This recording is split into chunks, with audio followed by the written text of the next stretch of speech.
తల్లిదండ్రులు కావాలనుకునే మీ కలని నిజం చేసుకోండి. ఆర్థిక స్థితికి అనుకూల పద్ధతిలో మామ్ IVF తో. నమస్తే అమ్మ. నమస్తే అమ్మ. అమ్మ, ఆడవాళ్ళు అంటే గర్భిణీ స్త్రీలు గుడికి వెళ్ళకూడదు అంటారు పెద్దవాళ్ళు.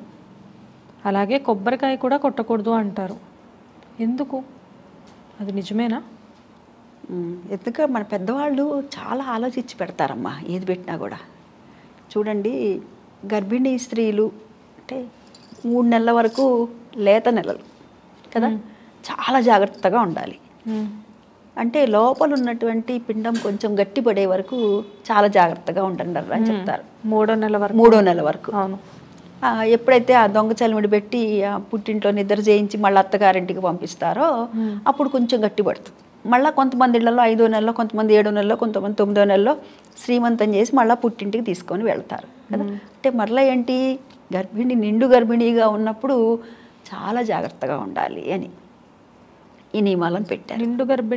నిండు గర్భిణి అంటే మళ్ళీ 7వ నెల దాటి 7వ నెలలో శ్రీమంతం చేసి తీసుకెళ్లారని కూడా 9వ నెల కొంచెం ఆ అమ్మాయికి గర్భం పెరుగుతుంది కదా, అంటే నెలలు పెరిగినప్పుడు ఈ అమ్మాయి కొంచెం ఒళ్ళు కూడా కొంచెం వెయిట్ పెరుగుతుంది. ఆ తర్వాత లోపల ఉన్నటువంటి బేబీ మీద కూడా చాలా జాగ్రత్తలు తీసుకోవాల్సినటువంటి పరిస్థితి. అంటే అవయవాలు కూడా బాగా ఏర్పడేటటువంటి పరిస్థితి ఆ సమయం కదా. అందుకని ఈ అమ్మాయి ఎలా పడితే అలా ఉన్నదనుకోండి, లోపల ఉన్నటువంటి బేబీ ఏదైతే ఉందో పుట్టేటటువంటి శిశువు సక్రమంగా పుట్టాలంటే ఈ అమ్మాయి జాగ్రత్తలు తీసుకోవాలి కదా. అందుకని చెప్పి దేవాలయానికి వెళ్ళకండి రా అన్నారు. మొట్టమొదట్లో చెప్పలా. ఆ తర్వాత ఎందుకని అంటే లేత నెలల్లో, ఎందుకంటే ఈ అమ్మాయికి కొంచెం భయం.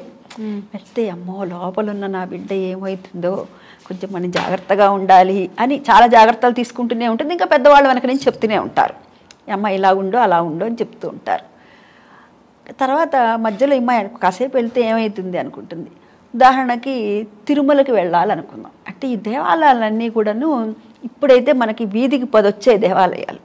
ఒకప్పుడు ఎక్కడో కొండల మీద గుట్టల మీద ఉండేవి. ఒక దేవాలయానికి వెళ్ళాలి అంటే ఈ అమ్మాయి ఒక కొండ ఎక్కాలి లేదా గుట్టెక్కాలి. అందుకని చెప్పి దేవాలయాలకు వెళ్ళకండి అని చెప్పారు. ఇప్పుడు దగ్గరలో ఉన్నాయనుకోమ్మా, ఏదైనా సరే నాకు కొంచెం సేఫ్టీగా ఉండగలను, నాకు నేను జాగ్రత్తగా చూసుకోగలను అనుకున్న పక్షంలో 6 నెలలు 6 నెలల 6వ రోజు వరకు, అంటే 5.5 నెలల నుంచి 6 నెలల 6వ రోజు మధ్యలో, ఇంకా 5.5 నెలల నుంచే కూడా కొంతమంది పురుటితో సమానం అంటారు. మా ఇంట్లో అయితే 6 నెలలు అప్పటి నుంచి పురుటితో సమానం అని చెప్పేవారు. 6 నెలల 6వ రోజు నుంచి ఇంకా పురుటితో సమానం. అందుకని చెప్పి వెళ్ళొచ్చు దేవాలయానికి, పాదుకలు తీసుకోకూడదు. నేను వెళ్ళేదాన్ని, అందుకని చెప్తున్నాను. మాకు దేవాలయం ఉంది గుంటూరు ఆరగ్రహారం శివాలయంలో. మా దేవాలయానికి మాకు చాలా వాకబుల్ డిస్టెన్స్ అనమాట. మా ఇల్లు ఇలా ఉంటే మా ఎదురు సందులోనే ఉండేది. అది మా నాన్నగారు ముత్తాతగారు పన్నాల పరదేశ్ సోమయాజులు గారని వారు కట్టించిన దేవాలయం. చిన్నప్పటి నుంచి నేను అక్కడ తిరిగి చూసినటువంటి దేవాలయం. కానీ నేను వెళ్తూ ఉండేదాన్ని. ఎందుకని, కొంచెం ఆ ప్రాంగణం చాలా పెద్దదిగా ఉంటుంది. చిన్నప్పటి నుంచి తిరిగిన దేవాలయం ఒకటైతే ఆ దేవుడి మీద మమకారం పెరిగిపోతుంది. ఒకసారి చూడాలి అనిపిస్తుంటుంది.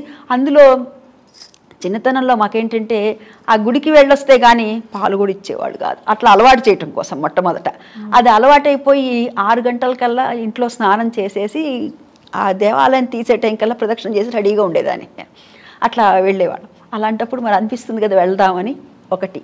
రెండోది, ఆ ప్రాంగణం పెద్దదిగా ఉంది కదా, కొంచెం సేపు నేను అలా వెళ్ళి అన్ని దేవుళ్ళకి నమస్కారం చేసుకున్నాను అనుకో, ఏదో పుణ్యం పురుషార్థంలాగా, అటు పుణ్యానికి పుణ్యమును, రెండోది కాస్త వాకింగ్ లాగా ఉంటుంది కదా అన్న దృష్టితో కూడా వెళ్ళేదాన్ని.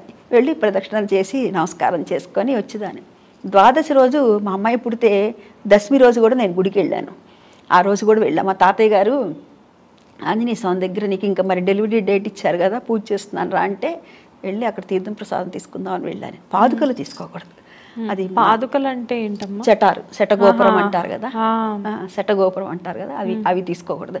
అంటే ఎందుకని, అక్కడ ఉన్నటువంటి స్వామివారి యొక్క పాదాలు దాని మీద ఉంటాయి కదా, ఆ స్వామి మనల్ని దీవిస్తున్నట్టు కదా. అందుకని చెప్పి ఆ పాదుకలు మటుకు తీసుకోకూడదు. తీర్థం ప్రసాదం తీసుకోవచ్చు, బొట్టు పెట్టుకోవచ్చు, ఇత్యాదులన్నీ కూడా చేయొచ్చు. అయితే గుడికి వెళ్ళడానికి పట్టింపు ఏమీ లేదు. వెళ్ళటానికి పట్టింపు అని ఎందుకు పెట్టారంటే అదే నేను చెప్పా, కొండలు గుట్టలు ఇలాంటివి ఉండేవి కాబట్టి. అది ఇప్పుడు ఉదాహరణకి మగవాళ్ళు ఏదైనా తిరుమలకి వెళ్ళారనుకోండి, అయ్యో నేను వెళ్ళలేకపోయినానే, ఆయన వెళ్ళారే అని బాధపడుతుంది కదా ఈవిడ వెళ్ళలేదు. అందుకని చెప్పి మన పెద్దవాళ్ళు భర్తను కూడా నువ్వు కూడా వెళ్ళవాకురా 6 నెలలు దాటితే కనుక నీకు కూడా పురుటితో సమానం, నీకు కూడా పురుడు వచ్చినట్లేరా అని చెప్తారు. అందుకని చెప్పి వెళ్ళనీరు. ఒక్కదాన్ని ఫ్రెండ్స్తో వెళ్ళాడు అనుకోండి, లేకపోతే ఆయన ఒక్కడే వెళ్ళారనుకోండి, ఈ అమ్మాయి అనుకుంటుంది కదా మనసులో, ఇటువంటి బాధ ఆ అమ్మాయి పడకూడదు, ఆ అమ్మాయి ఎప్పుడు ఆనందంగా ఉండవలసిన సమయము అన్న దృష్టితో వీళ్ళు చెప్పటం జరిగింది. బాగుంది. కొబ్బరికాయ ఎందుకు కొట్టకూడదు అని అంటే, లేత నెలల్లో ఈ అమ్మాయి కొట్టింది అనుకో అమ్మ, కొంచెం కొబ్బరికాయ మామూలుగా మిగతావి నివేదన పెట్టేస్తాం పళ్ళని, కొబ్బరికాయ అలా నివేదన పెట్టలేంగా, కొట్టాలిగా. కొట్టాలంటే ఏం కావాలి? కొంత శక్తి కావాలి, బలం కావాలి, బలంగా కొట్టాలి. బలంగా కొట్టాలంటే గట్టిగా కొడుతున్నప్పుడు ఈ అమ్మాయి లేత నెలల్లో ఉందనుకోమ్మా, గర్భానికి ఇదైతుంది. అదే నిండు నెలలు అనుకోమ్మా, ఆ లోపల ఉన్న బేబీ మీద పడుతుంది ప్రెషర్. ఇట్లా వంగి కొడితే కొట్టగలదా? వంగి కొట్టలేదు. గొంతు కూర్చొని కొట్టగలదా? కొట్టలేదు. అందుకని కొబ్బరికాయ కొట్టకూడదు అని చెప్పడంలో ఉన్నటువంటి ఆంతర్యం ఇది. దాన్ని అందుకని మన వాళ్ళు ఇట్లా దీనికి జోడించారనమాట. అది శాస్త్ర సమ్మతం కాదు, నువ్వు కొబ్బరికాయ కొట్టవాక అని చెప్పి. ఇంకా కొంతమంది అయితే అసలు ఇంకా కొంచెం వేరే రకంగా కూడా చెప్తారనమాట, ఈ కొబ్బరికాయని విచ్ఛిన్నం చేయకూడదు, నీకు చాలా ప్రమాదం, నీ గర్భానికి ఇది అది. ఎందుకంటే అలా చెప్తే కానీ మనం వినం.